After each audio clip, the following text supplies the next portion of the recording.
welcome back to my channel, and if you're new here, welcome.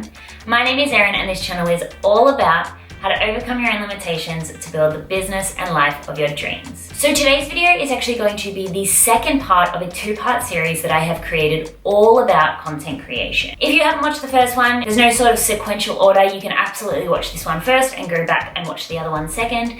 Today I'm going to be talking all about the faster paced content creation platforms such as Instagram and Facebook, where you pretty much need to be showing up each and every single day to have success on those. Whereas yesterday I sort of spoke about how to find inspiration and content ideas for the more involved content creation platforms such as blogging, YouTube, Facebook Lives, webinars, and things of those sorts. If you did like today's video, then I would very much appreciate it if you gave it a big thumbs up. And of course, if you are new here, then consider subscribing. So I guess the big thing with platforms such as Facebook, Instagram, Pinterest, Snapchat is that you actually recognize their differences. Now, something that Gary Vaynerchuk actually said that really stuck with me is that you can still be your authentic self, but you're going to be different if you're having brunch with your grandma to, being out at the club with your friends. You've got to look at the context of each platform in that sense. A lot of people go wrong because all they do is sort of post out content across all platforms. But what you need to think as well is, why would someone follow you on all those platforms if they're going to get the same piece of content, if they're going to get the exact same information from you from each of those platforms? So as we know, Instagram is an extremely visual platform. It's a place to go to be inspired, to just get lost in people's lives. It's really a place for you to be able to document what is going on, as opposed to, creating a educational video that someone is going to be searching for. It's a place for people to be able to get a sneak peek into your lives. Even if you are using it as a more curated tool, curating beautiful images, it's really giving people a sense of who you are, who your brand is, and what you're all about. Facebook is a place for you to network. It is a place for you to share ideas. It is really a community-based platform. It's not about you, it's about the community. That is where you are going to be making friends. That is where you're going to be finding people to collaborate with. That is where you're going to be really listening to your audience and getting ideas from them for content creation. Pinterest, that is an educational platform, that is a directory platform. That is where you can, create an infographic that is going to lead someone to your blog, lead someone to your YouTube channel, lead someone to your interior design services, lead someone to your nutrition plan. It is a place that the people go for inspiration. It's a place that people get lost when they are trying to build their dream lives. YouTube is where people go because they want to know something. They want to be inspired. They want to be motivated. They want to learn new things. YouTube is the second largest search engine behind Google, which is a part of Google anyway. You have to think about these things when you are creating content. Why are people on these platforms? So I think it's really obvious that the type of content that does well on Instagram is obviously just images and videos. But if you are trying to create content to represent your brand, I very much believe that you should get in the habit of giving people the inside details. So a lot of people come to me and they say, I just don't know what to post on Instagram.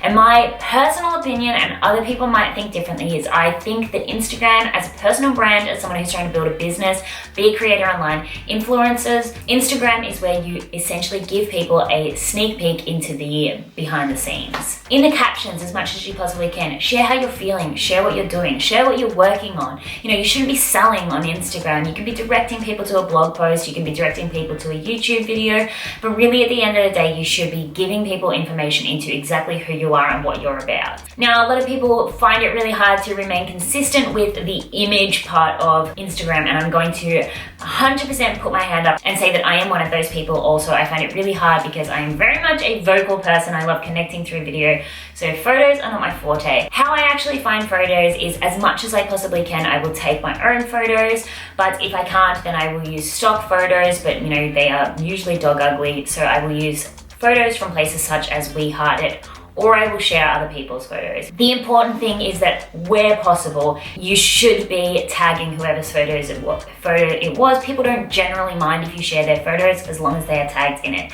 I know that's not always possible if you found an image on Tumblr, We Heart It, or Pinterest, but where possible, find the source. And a really good way to find the source is to save the image to your desktop and drag it into Google image search, just like they do on Catfish, and then you might be able to find the source from them. If you really can't at the end of the day, then I would say go ahead. Some people will say don't use it, but where you possibly can. If you are using other people's images, then tag the person whose image it was. And then a lot of people say, okay, so what type of content do I post on Facebook?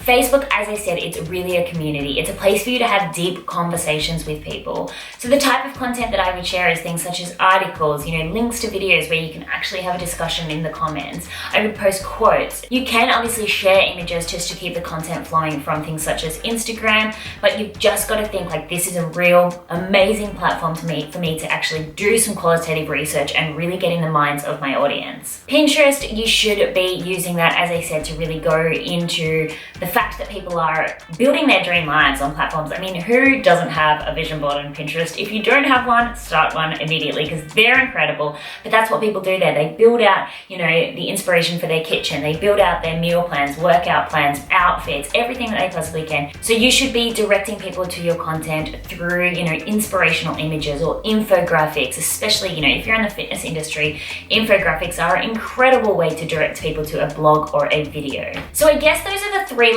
main ones that I can really think of that I think would benefit you guys who are my audience, because I know a lot about what you guys do and what kind of businesses and what type of content creation you are starting. So I guess Pinterest, Instagram, and Facebook are the three that I would recommend, whichever are relative to your business.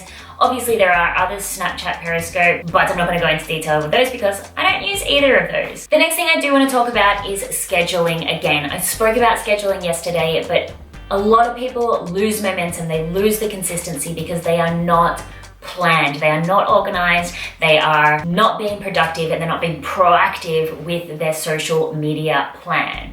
I schedule everything, absolutely everything, and I just recently heard that they're actually introducing the scheduling tool for Facebook groups, which is like the best thing that's ever happened to me. On my Facebook page, the content that you see there has been scheduled using the Facebook scheduling tool. So if I post a GIF, a link to a video, a condensed video, anything that I post on my page, it has been scheduled there unless it's just a sudden spark of inspiration that I want to share with you all. For Instagram, I use the app Planoly. So I spoke about this in the What's on My iPhone video in more detail, so I won't really go into it today, but Planoly is an app that you can plan out your feed and have everything scheduled, captions and everything. For my social media content, I usually schedule things just a week in advance. So on a Monday afternoon or a Monday morning, I will spend some time planning out the entire week's worth of content. If you were really proactive, you could obviously do this 2 weeks in advance or even a month, but I think generally things will change in your life and a good, I guess, step ahead on social media because, as I said, Instagram, you're showing people into your life. Your life's going to be different in a month to how it is now. So I think 1 week ahead for that type of content is perfect. I guess the last extremely biased point that I'm going to wrap up this series of content creation videos, even though there was only 2, but I'm going to wrap it up with a huge biased point that I'm just going to suggest to anyone who is an entrepreneur or a content creator. Video is the way forward. Video is where you should be. If you are providing a service such as coaching, such as freelancing, such as anything really, the fastest way to attract people into your business, into your brand, is to get them to know, like, and trust you. And the fastest way to do that is through video content. Now, I know a lot of people are sitting there going, how to the no, Erin, I am not creating video content because I'm afraid people are going to judge me, rah, rah, rah, whatever your excuses are. You will be left behind. Video is 100% the way forward when it comes to digital influencing, when it comes to online marketing and digital marketing for big businesses, for small businesses, solopreneurs. It doesn't mean that you need to start a YouTube channel tomorrow, but just where possible, just break out of your shell a little bit and post a little video on Instagram, post a little video on Facebook. It doesn't even need to be a live. It could be a pre-recorded video. Start a YouTube channel. If you have a blog, create a little video that you can embed into your blog. The power of video is almost uncomprehendable when you are comparing it to other digital strategies these days. Now, I'm not saying you have to, but I just wanted to leave you on that note and say video is going to work wonders within your business, whatever platform you are using it on, especially if you're in the industry of teaching people. So there's my tips for social media content. If you have any more specific questions, as I mentioned yesterday, please leave them in the comments below. I mean, I could sit here for like 3 days talking about content creation if I were to teach you absolutely everything I know about, creating killer content and growing your audience. But obviously, we don't have 3 days to sit here together. So if you have any specific questions, leave them below. I'll either answer them in the comment section or I'll make an entire video on it if, enough people are asking it or if I think it could be a whole video. Thank you so much for watching, everyone. I will